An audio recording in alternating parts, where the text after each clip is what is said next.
When 22-year-old Holly Sjostrom took her own life in 2011, people were pretty devastated. Right before it happened, she got into a bad fight with her boyfriend, who said she just grabbed a firearm and took herself out with bullets while he was there. But 3 years later, when the same dude's new girlfriend offed herself in front of him in the same exact way, people were just downright suspicious. Today we're making pizza, and I'm gonna start with the dough. On the morning of December 6, 2014, a guy called 911 to inform the police that his girlfriend had just knocked herself out with a bullet. The cops were all like, oh, we're on our way. When officers showed up to the Oklahoma home, they found 21-year-old Sandra Stevens slumped against the wall in her room. To them, it seemed like a pretty straightforward case. She was laying there covered in fluid and had a 12-gauge weapon next to her on the ground. Her right hand was strung across her lap and her left hand was touching the ground with her palm facing up. Based on the whole setup, officers were 99% sure they were dealing with a case of self-harm. But in any passing that involves a firearm, authorities have to treat it as a homicide until proven otherwise. So once the weapon was discovered, the first responders called up special homicide detectives. Aside from taking photos of the scene and marking evidence, one of the first things officials did was talk to the boyfriend. The boyfriend's name has yet to be released, so for the purposes of this story, we'll call him Josh. So our boy Josh sat in a police car with a detective and spilled what he knew. For starters, he said that Sandra had been super emotional, was taking substances, and was intoxicated at the time this all went down. Josh told detectives that he and Sandra got in a fight the night before because he thought she was cheating on him. Josh claimed he fell asleep on the couch, and sometime around 3 a.m., Sandra came in and woke him up to talk.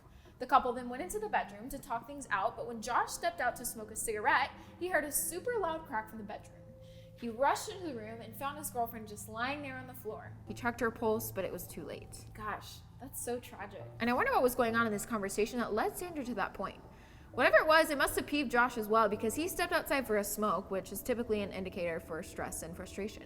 Once Josh got over the initial shock, he sprung into action. He woke up his roommates and called the cops. While on the phone with the cops, he literally told them about one of his previous girlfriends who also ended her life with a bullet. And they were all like, oh, that's sad. I'm sorry for your loss. Again. So as Josh continued to talk to this detective in the car, he explained that the rifle Sandra used was his and claimed he showed it to her the night before. Weird flex, but okay. Apparently, he bought a rifle and bow and arrow so they could go hunting together as a couple because, you know, Oklahoma.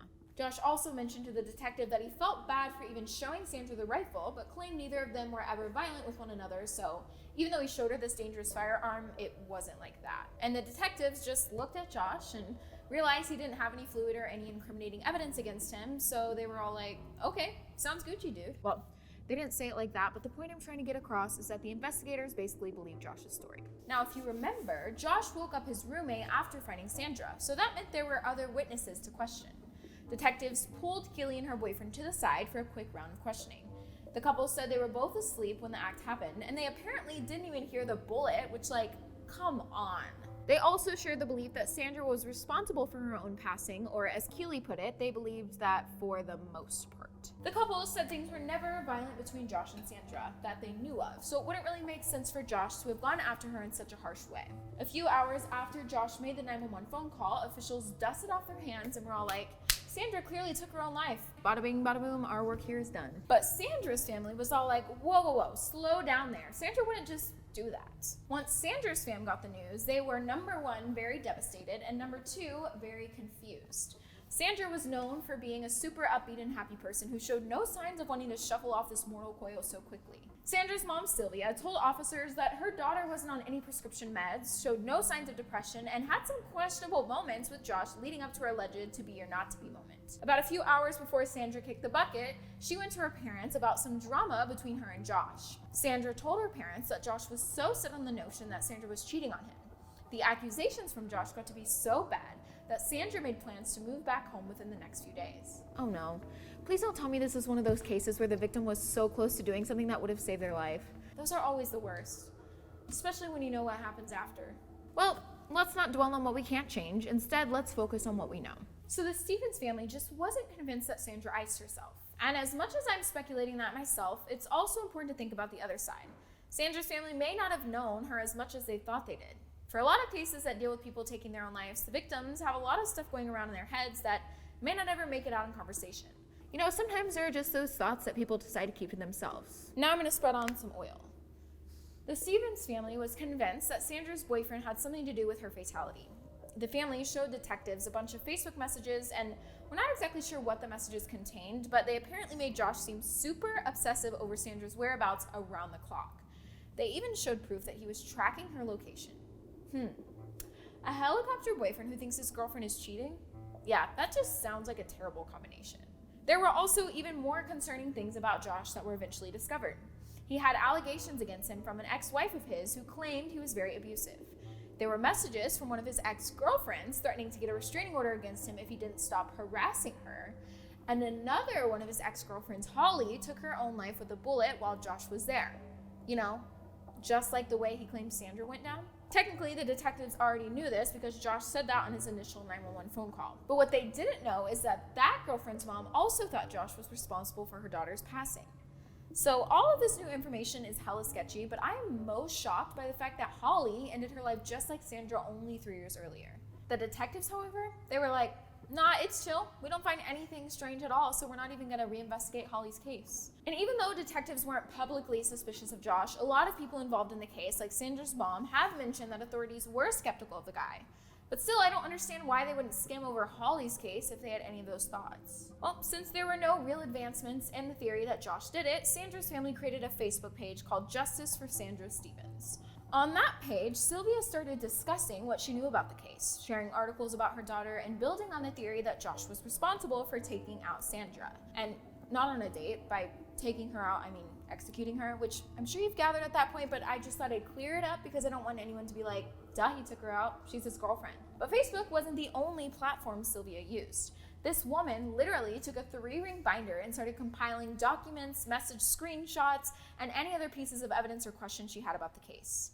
She considered it her own homicide investigation. You know, that may seem a little extra to your average person who doesn't know much about this case, but to me, that sounds completely reasonable. If I were Sylvia, I would be so frustrated by the cops' inability to see the red flags in my daughter's case. So I don't blame her one bit. Who knows? She may be the one to solve the case. So Sylvia took the binder to authorities and sat down with the detectives to go over everything in the binder. Now it's time for the sauce. One of the first things she pointed out was how out of character Sandra's method of passing was. All the reports said Sandra pointed the barrel of the firearm at her mouth and sent a bullet to her head. And while it's true that that's where the bullet went, Sylvia didn't think her daughter would be able to do such a thing.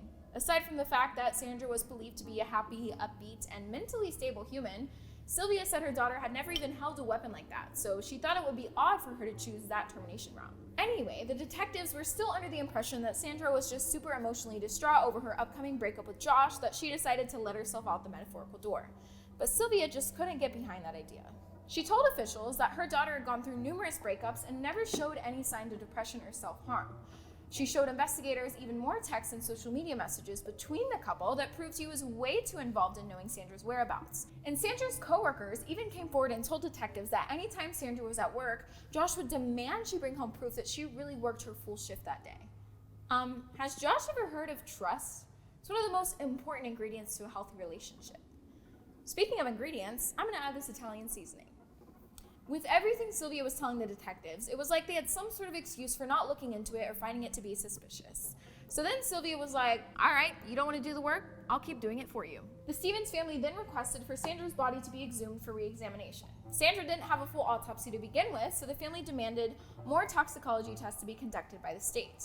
And they didn't even trust this enough, so they hired their own private examiner to do their own series of tests on Sandra as well. Sandra's sister Jackie at the time was monitoring the Facebook page for her sister when she got a message from Holly's mom. In the message, Holly's mom, Colleen, told the Stevens family all about her daughter's case. She told them how similar Holly's passing was to Sandra's, all the way down to the girls' relationships with Josh. Even though detectives knew about Holly's case at that point, Sandra's family had absolutely no idea. Which makes me wonder why the investigators would keep that a secret, or at least conduct an investigation of their own. Were they trying to protect Josh? Were they covering up something on their end? What's going on? Now I'm gonna add the cheese. The Stevens family was definitely shocked by this new discovery. At the same time, they knew Josh was no good, so it wasn't out of character for him to whack his girlfriend, since that's exactly what they believed happened to Sandra. After the Facebook messages were exchanged, Sylvia and Colleen met up to compare their daughter's case over pizza and soda. So these two girls sat down over some za and started making connections between both Holly and Sandra's cases. Both women were in their early 20s. Both women dated Josh. Both women said Josh was super obsessive over their locations. And both women expressed problems with Josh that led their families to think they were about to break up with him right before they passed away. So maybe Josh was one of those people who couldn't handle the rejection and embarrassment of being broken up with, so instead he avoided that fate by sending bullets to his soon-to-be ex-girlfriend's heads. Something else worth mentioning about Josh is that he was an Army combat veteran, so he clearly had the knowledge and guts to use a firearm like that. Yeah, that knowledge and background with sprinkle of untreated mental illness, PTSD, or narcissism, and you've got yourself a dangerous perp. Even though Holly and Sandra's cases are starting to look more and more suspicious, it's important to look at every perspective. One major difference between the two girls was that Holly battled depression and addiction. During the time she met Josh, Holly was visiting an Oklahoma City methadone clinic for a serious painkiller addiction. So with that knowledge, it's pretty clear to see why the detectives were so quick to rule Holly's case as self-inflicted. But Colleen stood firm with her belief that although Holly had gone through treatment for her addiction and had depression, which a large chunk of young people in America have, she didn't think her daughter just took her own life so suddenly. There are even theories out there from former detectives who say the weapon was suspected to have been about a foot away from Holly when it was fired. So that would be a bit tough for Holly to hold a firearm that far away if she really did do it. For Sandra, she was known to party and drink on occasion, so again, it was easy for investigators to point fingers and walk away. When Josh gave his side of the story in both cases, he claimed the girls were intoxicated and on meds. So we don't really know too much about Holly's autopsy and toxicology tests, that is, if any were even conducted. But if you remember, Sandra's corpse was sent out for a second look. The new state report was pretty much the same as before, but the report from the private examiner showed that Sandra had evidence of anti-anxiety medication in her system. Okay, so why did that not show up in the state reports? Something else that detectives clung onto as proof that Josh wasn't responsible was the fact that he really didn't have any fluid on him. Both events were pretty messy, so if you were in the room when it happened, officials believed he'd definitely have some brains or spatter on him. But who's to say he didn't change? Or maybe he was just standing in the exact spot to avoid any overspray? The more Sylvia and Colleen talked about these cases, the more upset they got that officials didn't see the signs. In Holly's case, there were just a bunch of things that didn't add up. For example, there was cleaning solution left out on the counter. There were red stains on the living room when the whole thing supposedly happened in Holly's bedroom. And Colleen said she saw a bunch of concerning messages between Holly and Josh that were mysteriously deleted before the cops could lay eyes on them.